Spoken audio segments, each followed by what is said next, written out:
Dear students, आज हम सराव परीक्षा 4 इंग्लिश की प्रैक्टिस करने वाले हैं। जमात है 5th, जमात पंजुम। चलिए हम देख लेते हैं। हमारा पहला क्वेश्चन है, a child having no parents can be called dash. यहाँ आपको 4 ऑप्शंस दिए गए हैं, A, B, C, D। Correct answer आपको यहाँ पर लिखना होगा। ठीक है, पहले हम क्वेश्चन एक बार फिर रिपीट करते हैं। A child having no parents can be called dash. यहाँ लिखा है बच्चों, a child having no parents, यानी बच्चे के अगर पेरेंट्स नहीं हैं तो उस बच्चे को क्या कहते हैं। ऑथेंटिक आंसर आपको ढूंढना है। Adopted child, orphan, naughty child. बच्चों यहाँ पर सुनने के बाद आपको समझ में आ रहा होगा, ये है ऑथेंटिक, ये है एडॉप्टेड चाइल्ड यानी गोद लिया हुआ बच्चा, नॉटी चाइल्ड यानी शरारती बच्चा, ऑर्फन यानी यतीम बच्चा।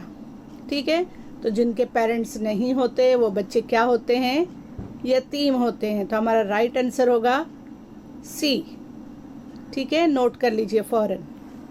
सेकेंड है, from the given alternative choose a word that is use as a plural form. ठीक है, नीचे आपको क्या दिए गए हैं, ऑप्शंस दिए गए हैं, अल्टरनेटिव दिए गए हैं, जिसमें से आपको चूज करना है जो कि प्लूरल फॉर्म में हो, यानी कौन से फॉर्म में हो, जमा में हो। जैसे हम बोलते हैं वाहिद, जमा, उसी तरह बच्चों ये है सिंगुलर का प्लूरल, है ना। जैसे एक लड़की, बहुत सारी लड़कियाँ, एक लड़का, बहुत सारे लड़के। जैसे गर्ल, गर्ल्स, बॉय, बॉयज़, है ना। तो इसी तरह प्लूरल यानी जो एक से ज़्यादा हो, जमा में हो, वो वाला वर्ड हमको यहाँ पर ढूंढना है। ओके, तो फर्स्ट ऑप्शन में लिखा है वुमन, सेकंड है पीपल, नाइफ, क्लोथ। तो बच्चों यहाँ पर आप देखेंगे कि हमारा राइट आंसर कौन सा होगा। अगर यहाँ वुमन WOMEN होता तो ये भी प्लूरल हो जाता, लेकिन फ़िलहाल ये प्लूरल नहीं है, सिंगुलर है। ओके, तो हमारा राइट आंसर है पीपल, है ना, लोग, जमा वाला लफ्ज़। ठीक है, राइट आंसर मिला आपको बी, पीपल। थर्ड क्वेश्चन है हमारा, the correct noun form of the verb educate या एजुकेट। ओके, ऑप्शन दिए गए हैं, educationally, educational, educated, education. Okay, तो यहाँ पर बच्चों ये जो लिखा है एजुकेट, ये है वर्ब। ओके, और एजुकेटेड एंड एजुकेशनल, ये जो 2 ऑप्शन बताए जा रहे हैं ये है एडजेक्टिव, दोनों बी और C. Okay, education and educator are noun, example teacher educate their student. तो हमारा राइट आंसर क्या होगा बच्चों, एडुकेशन, डी। ओके, हमारा राइट आंसर क्या होगा, डी। फोर्थ क्वेश्चन देख लेते हैं, to get the meaning of authentic I would follow the dash. ठीक है, यहाँ पर हमको क्वेश्चन दिया गया है कि अगर हमें ऑथेंटिक का मीनिंग मालूम करना हो तो हम क्या फॉलो करेंगे। Okay, once more, to get the meaning of authentic I would follow the dash.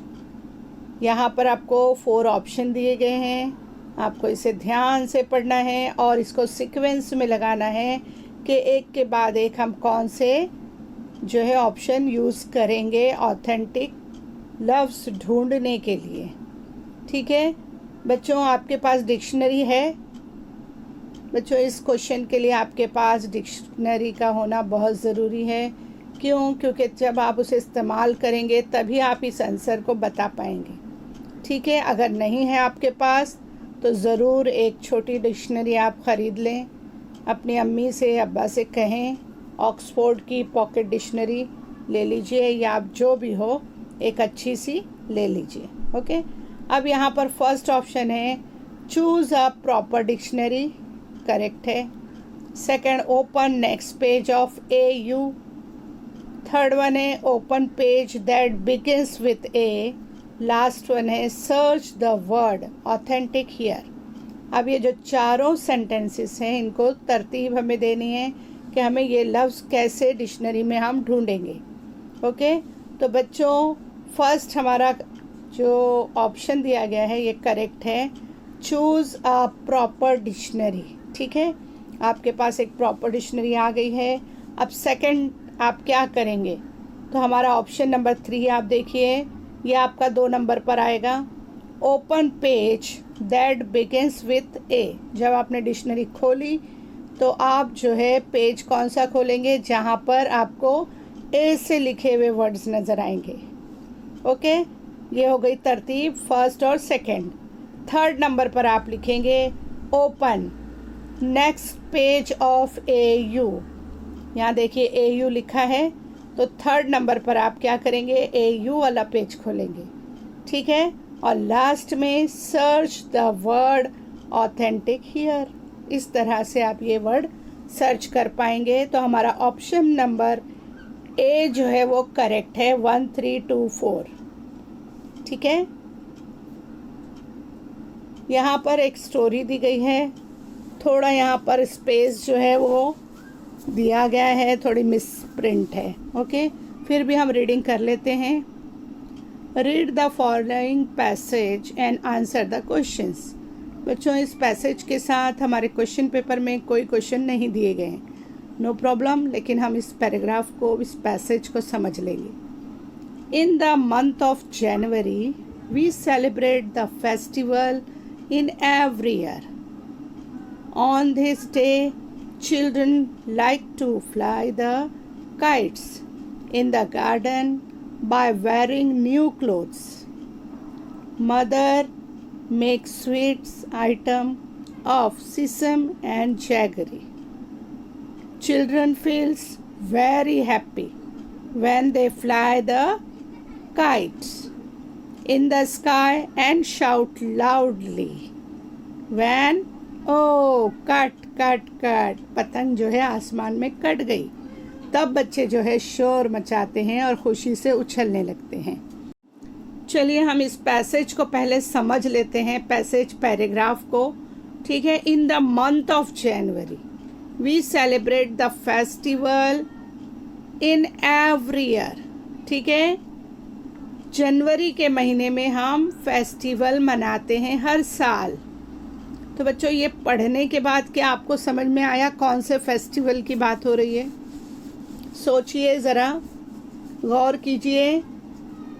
कब जो है पतंगे उड़ाई जाती हैं, सारे बच्चे यहाँ से वहाँ दौड़ते हैं, छतों पर नज़र आते हैं, कौन सा त्यौहार होता है?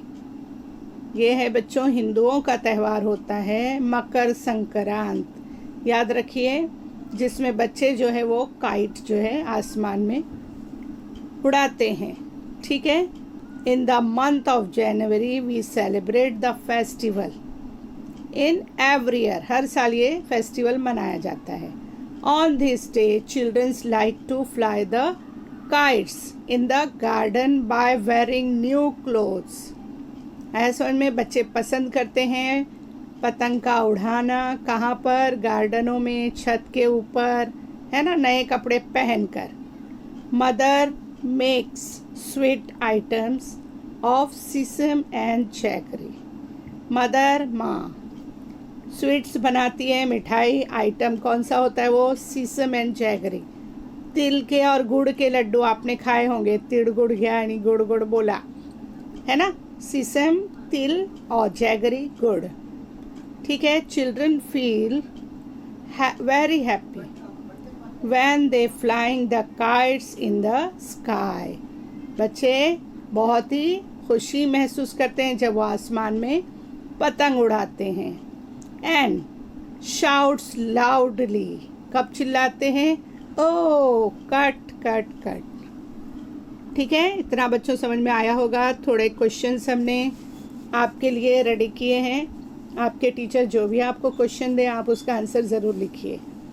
चलिए हम यहाँ पर आपको बता देते हैं जो हमने रेडी किए हैं। First question, in this passage which festival celebrate in the month of जनवरी। बताइए, अभी हमने आपको बताए थे कि ये जो पैसेज दिया गया है इसमें कौन से फेस्टिवल की बात हुई है। अभी हमने आपको बताए थे पतंग उड़ाने वाला कौन सा फेस्टिवल है, Makar Sankranti. Second, what children like to do on this festival. बच्चों को क्या अच्छा लगता है इस दिन, क्या अच्छा लगता है, पतंग उड़ाना आसमान में, है ना। How children celebrate this day, किस तरह वो लोग ये दिन को मनाते हैं।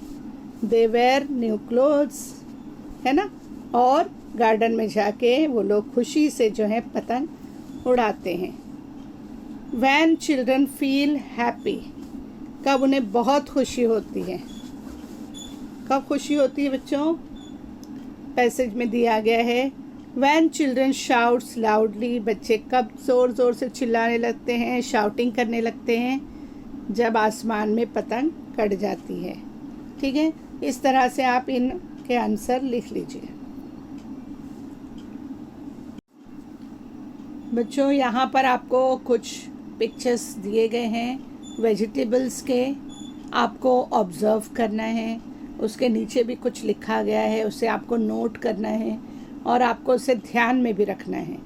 ठीक है, बिल्कुल ध्यान से देखिए। क्या है ये, टमेटो ₹15 kg।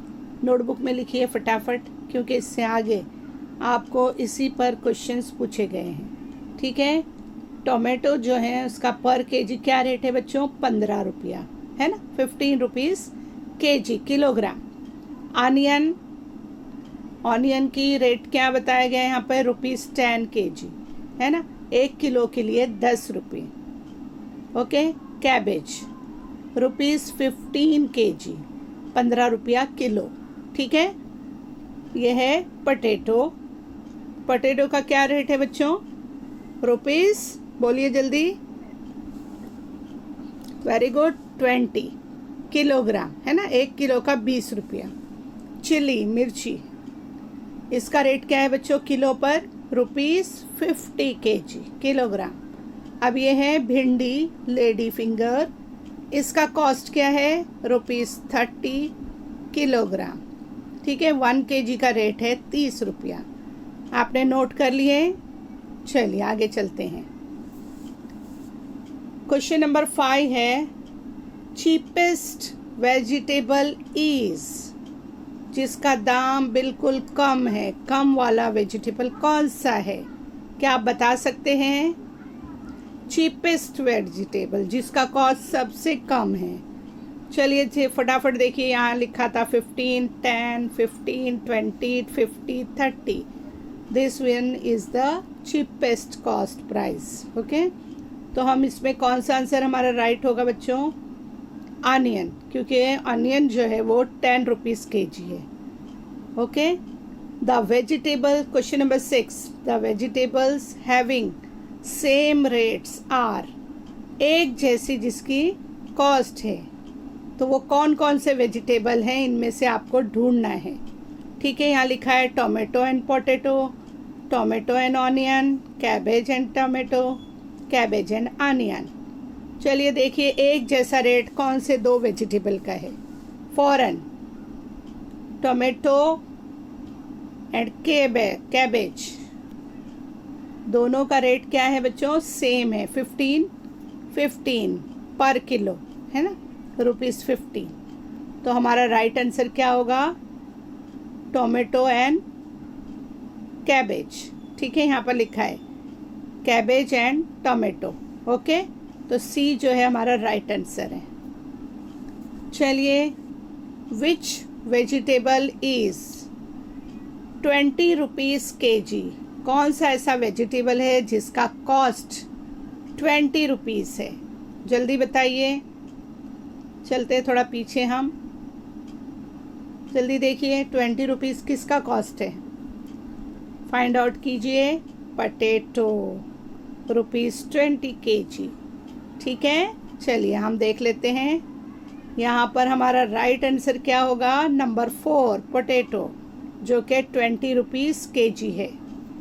अब आगे क्वेश्चन नंबर 8 है, difference between the rate of chilli and lady finger is. ठीक है, चिल्ली का क्या रेट था बच्चों, 50, और लेडी फिंगर का क्या था, 30। बराबर। चलिए देख लेते हैं एक बार। चलो जल्दी से बताइए आप। चिल्ली और लेडी फिंगर बाजू बाजू में ही दिया गया है। यहाँ पर चिल्ली का रेट है ₹50 kg और लेडी फिंगर है 30 रुपीज़ kg। ठीक है, चलिए अब हम उसका आंसर देख लेते हैं। यहाँ पर आपको डिफरेंस पूछा गया है दोनों के रेट में।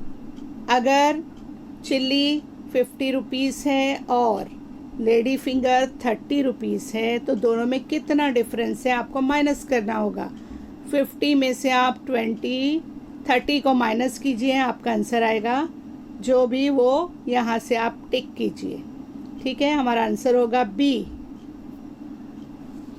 चलिए, मोस्ट एक्सपेंसिव वेजिटेबल इज, आपने जो फोटो देखे, आपने जो वेजिटेबल्स देखे, उसके कॉस्ट भी देखे, तो सबसे महंगा कौन सा था, क्या आपको ध्यान में है? हमने कहा था नोट डाउन कर लीजिए। तो सबसे ज़्यादा कॉस्ट था चिल्ली का। ठीक है, अगर नहीं आपने देखा है तो एक बार फिर चेक कर लीजिए। चलिए, यहाँ पर लिखा गया है write number 5 as well as in words. तो आप अपने तौर पर जो भी आपको टीचर बताएं वो नंबर लिखिए, उनको वर्ड्स में भी लिखिए। ठीक है, यहाँ पर क्वेश्चन दिया गया है 10। 522 birds are sitting on a tree. If 129 birds fly away, how many birds left on the tree? आया बच्चों क्वेश्चन समझ में आपके? 522 बर्ड्स जो है बैठे हैं, कहाँ बैठे हैं? ट्री के ऊपर। इफ, अगर उसमें से 129 बर्ड्स उड़ जाते हैं तो बताइए कि वहाँ पर कितने परिंदे बाकी होंगे दरख्त के ऊपर। तो बच्चों आपको फ़ौरन माइनस कर लेना है। 522 में से 129 को आपको माइनस करना है। तो आपको राइट आंसर यहाँ से 4 ऑप्शन में से जो भी होगा उसे टिक करना है। ठीक है, तो हमारा राइट आंसर है यहाँ पर डी। आप चेक करें, माइनस करें, उसके बाद उसे टिक लगाएं। आगे है राम ऑब्टेन 95 इन मैथ्स। ठीक है, राम ने 95 मार्क्स लिए हैं मैथ्स में, 90 मार्क्स इन साइंस और 90 मार्क्स किस में मिले उसे? साइंस में। How many total marks obtain in both subject. ठीक है, उसे दोनों मिलाकर, दोनों सब्जेक्ट में मिलाकर कितने नंबर मिले? क्या करना होगा बच्चों यहाँ पर बताइए, जल्दी से सोचिए और राइट आंसर को टिक कीजिए। चलिए हम सॉल्व करके देख लेते हैं, आप भी कोशिश कीजिए। ठीक है, चलो हम यहाँ पर करके देखते हैं। राम को कितने मिले थे मार्क्स बताइए? पहले 95 हैं और साइंस में मिले उसको 90 मार्क्स हैं। अब इसको अगर हम टोटल करते हैं तो हमारा आंसर क्या आएगा? देखिए कहाँ लिखा है ये आंसर। ठीक है, मिल गया आपको आंसर। चलिए आगे चलते हैं।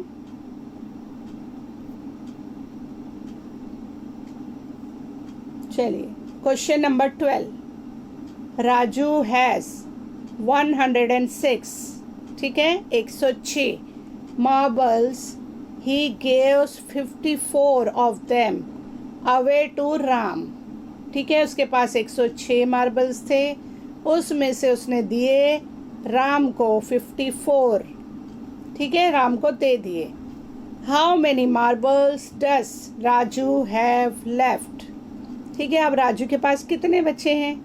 क्या करोगे आप? 106 में से उसने 54 जो है राम को दे दिया है। अब उसके पास कितने बचे हैं मार्बल्स? मार्बल्स यानी क्या? गोटियाँ, जो आप लोग खेलते हो ना, कांच की, मार्बल्स। ठीक है, तो क्या होगा बच्चों यहाँ पर? 106 में से 54 हम क्या करेंगे? क्या करेंगे? माइनस कर देंगे। ठीक है, चलिए हम यहाँ पर करके देखते हैं। 106 उसमें से हम माइनस करेंगे 54 उसने दे दिए ना। चलिए अब माइनस कीजिए आप लोग। 6 माइनस 4 2। अब 10 में से 5 गए, 5 यानी कितने हैं उसके पास में लेफ्ट, यानी उसके पास कितने बचे हैं? 52 मार्बल्स। देखिए यहाँ पर कहाँ लिखा है वो आंसर, जल्दी बताइए। बी। ठीक है, 52 हमारा राइट आंसर है। 52। ओके, चलिए जल्दी से नोट कर लीजिए बच्चों, आगे चलते हैं हम। चलिए बच्चों, यहाँ पर क्वेश्चन दिया गया है 15 नंबर पर 3040 इन वर्ड्स। ओके, 3040 इन वर्ड्स यहाँ पर आपको फाइंड आउट करना है और करेक्ट ऑप्शन यहाँ पर लिखना है। तो अगर आपको ये नंबर्स पढ़ने आते हैं तो फ़ौरन शुरू कीजिए पढ़ना। क्या लिखा है? 3014 नहीं, राइट है। आगे 3004, 1340 ये राइट है? नहीं, 3040, 3040 हमारा राइट आंसर क्या है बच्चों? क्या है बताइए? डी। ओके, इस तरह से आप इसे लिख लीजिए, नोट कर लीजिए। चलिए आगे चलते हैं। 5002 प्लस 315, अगर हम इसको वर्ड्स में प्लस करके, पहले से प्लस करना है और फिर उसको वर्ड्स में लिखना है, तो फ़ौरन इसे प्लस कीजिए और वर्ड्स में लिखकर बताइए, फाइंड आउट कीजिए। तो बताइए क्या आंसर आएगा बच्चों इसका? फास्ट आप इसको प्लस करें और जल्दी से उसका नंबर हमें बता दें। आपने प्लस कर लिया होगा बच्चों। यहाँ पर आपका राइट आंसर क्या होगा बताइए जल्दी से। प्लस करने पर हमें मिलता है 5317। ओके, तो आप यहाँ पर ढूंढिए कि वो कहाँ पर है। सी। ठीक है, सी 5317 ये हमारा करेक्ट आंसर होगा। ठीक है, उसको नोट कर लीजिए। चलिए यहाँ है attempt to write stories, poem, creativity, some short moral stories and given in proper sequence, rearrange the sentences and identify the correct sequence। ठीक है, यहाँ पर आपको खुद अपने तौर पर कुछ करना है। अगर आपको कोई स्टोरी दी गई है तो आपको उसे सही सीक्वेंस में, अगर वो आगे पीछे है तो सीक्वेंस में लगाने आना चाहिए। ठीक है, समझ कर। तो चलिए देख लेते हैं हम। यहाँ पर दिया गया है हमें the princess kept her gift for a long time। ये स्टोरी के 4 सेंटेंसेस हैं बच्चों। आप इसे ध्यान से पहले सुनिए और सोचिए कि पहला नंबर पे कौन सा सेंटेंस होना चाहिए, सेकंड, थर्ड, फोर्थ कौन सा होना चाहिए। ठीक है, चलिए हम पहले पढ़ते हैं। The princess kept her gift for a long time। King, second one है king, lived in a castle with his daughter। Third one है the king gifted a golden ball as a present. Okay, चौथा जुमला है fourth one on the birthday of his daughter. ठीक है, तो इसे आपको समझना है और फिर तरतीब देना है कि कौन सा हमारा सेंटेंस पहला होना चाहिए, कौन सा दूसरा, कौन सा तीसरा। ठीक है, चलिए हम इसका मीनिंग बता देते हैं। यहाँ देखिए, the princess kept her gift for a long time. उसने बहुत दिनों तक उसे संभाल कर रखा, शहजादी ने। King lived in a castle with his daughter. जो राजा है वो महल में रहता था अपनी बेटी के साथ। थर्ड वन है, the king gifted a gold ball as a present. राजा ने गिफ्ट किया था गोल्डन बॉल, किसको? अपनी बच्ची को। फोर्थ वन है, on the birthday of his daughter. क्यों दिया था वो बॉल? उसका बर्थडे था। ठीक है, तो अब हमें इसे तरतीब में लगाना है। तो बच्चों, हम पहला जुमला कौन सा लेंगे, ज़रा तवज्जो दीजिए। पहला जुमला हमारा कौन सा होना चाहिए, बताइए। जैसे राजा अपनी बेटी के साथ महल में रहता था, है ना। उसके बाद उसका बर्थडे आया, on the birthday of his daughter. फिर क्या हुआ? The king gifted a golden ball as a present. उसने उसको प्रेजेंट किया गोल्डन बॉल, है ना। उसके बाद लास्ट वन क्या होगा? The princess kept her gift for a long time. फिर उसने उसे संभाल कर रखा। आया समझ में? इस तरह हमारी कहानी हुई। तो हमारा फर्स्ट सेंटेंस क्या होना चाहिए? Second one. उसके बाद सेकंड सेंटेंस हमारा ये होगा, फोर्थ वन, और तीसरे नंबर पे ये होगा, चौथे नंबर पर ये होगा। तो आप अब ऑप्शन में ढूंढिए कि इस तरह से तरतीब कहाँ पर दी गई है। फ़ौरन देखिए, आपको पता चल जाएगा। सी। ओके, ये जो है राइट आंसर है आपका, सी। फ़ौरन नोट कीजिए, लिखिए उसे और अपने टीचर्स को शेयर कीजिए।